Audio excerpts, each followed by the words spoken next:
Bismillahirrahmanirrahim. Assalamualaikum warahmatullahi wabarakatuh. Alhamdulillahi rabbil alamin. Wassalatu wassalamu ala rasulillahil karim wa ala alihi wa sahbihi wa ummatihi ila yaumiddin wa ba'du. Saudara-saudariku, pernah tahukah Anda bahwa di kalangan suku Quraisy ada dua distrik utama yang selalu saja bersaing dalam kemewahan? Mereka adalah Bani Abdul Manaf dan Bani Saham. Pernah tahukah Anda jika Bani Abdul Manaf seringkali pamer tentang kehebatan distriknya, tentang kemuliaan distriknya, tentang kekayaan yang mereka miliki, lantas kemudian Bani Saham pun tidak ingin kalah dengan semua apa yang dipamerkan itu? Pernah tahukah Anda ketika kemewahan dunia yang mereka tampilkan serasa tidak cukup untuk dipersaingkan, lantas Bani Abdul Manaf kemudian datang ke kuburan dan menghitung seluruh anggota dari distrik mereka yang telah wafat dan mengatakan, tuh, di alam kubur pun mayat kami masih lebih banyak dibandingkan suku lain. Lantas Bani Saham pun kemudian datang ke kubur mereka, menghitung kemudian anggota dari distrik mereka yang telah wafat dan mengatakan, tuh, pernahkah kalian lihat bahwa anggota kami, masyarakat distrik kami yang telah dikubur pun lebih banyak dibandingkan Bani Abdul Manaf yang telah wafat di antara kalangan masyarakat mereka? Dan pernah tahukah Anda bahwa menurut Imam Muqatil dan Imam Al-Kalbi, kejadian ini menghadirkan respon cepat Allah Subhanahu wa Ta'ala dengan menurunkan firman-Nya satu surah diberi nama dengan nama persaingan, kemewahan, dan memperbanyak harta benda di antara dua distrik ini. Surah At-Takatsur. Allah berfirman, Alhaakumut takatsur. Perbuatan kalian yang sering pamer tentang kemewahan itu, tentang memperbanyak harta itu, melalaikan kalian dari esensi kehidupan dunia untuk mencari bekal pulang sebelum kalian menghadap Allah Subhanahu wa Ta'ala. Hatta zurtumul maqabir. Ini kejadian yang membuat kalian lalai, tak sadar, sampai-sampai kalian wafat dan mengunjungi kuburan kalian sendiri. Sampai-sampai kalian masuk ke liang lahat kalian. Kalian menghitung berapa banyak warga kalian di alam kubur, lantas kalian pamerkan, dan kalian tak sadar bahwa kalian pun akan masuk ke kubur yang kalian hitung-hitung itu. Kalla saufa ta'lamun. Sekali-kali jangan pernah kalian lakukan yang seperti itu lagi, karena satu saat kalian akan menyadari bahwa itu semua keliru. Tsumma kalla saufa ta'lamun.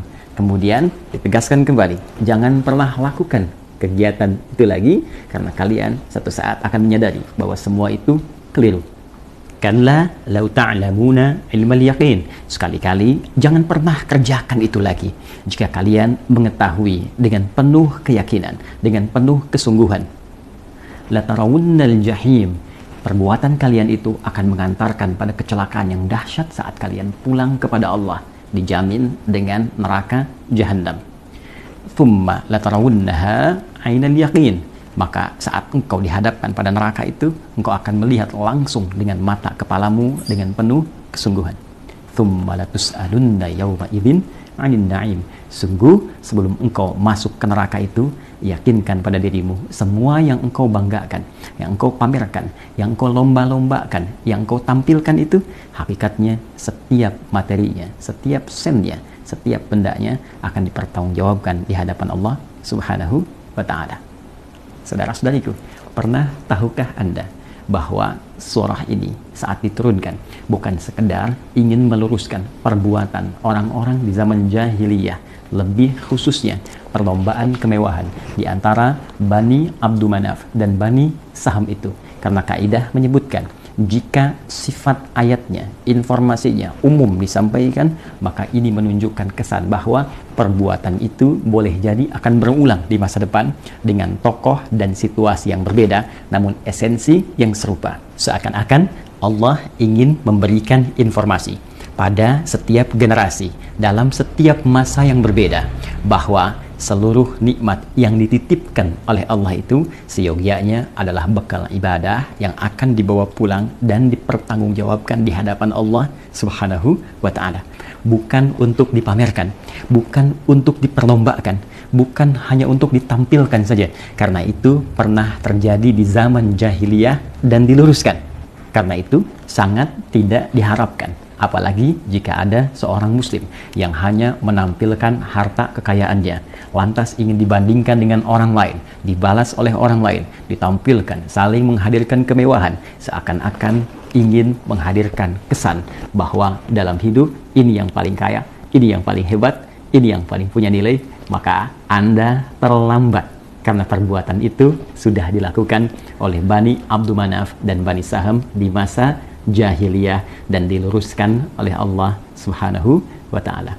Pernah tahukah Anda, saking sayangnya Allah kepada kita, turunlah At-Takatsur untuk mengingatkan bahwa semua harta benda itu bukan ukuran kemuliaan, kehebatan di hadapan Allah, namun titipan yang akan dipertanggungjawabkan. Semua itu akan hanyut, semua itu akan hilang, ditinggalkan, ditanggalkan saat Anda masuk ke dalam kubur. Pernah tahukah Anda, hei calon yang akan wafat?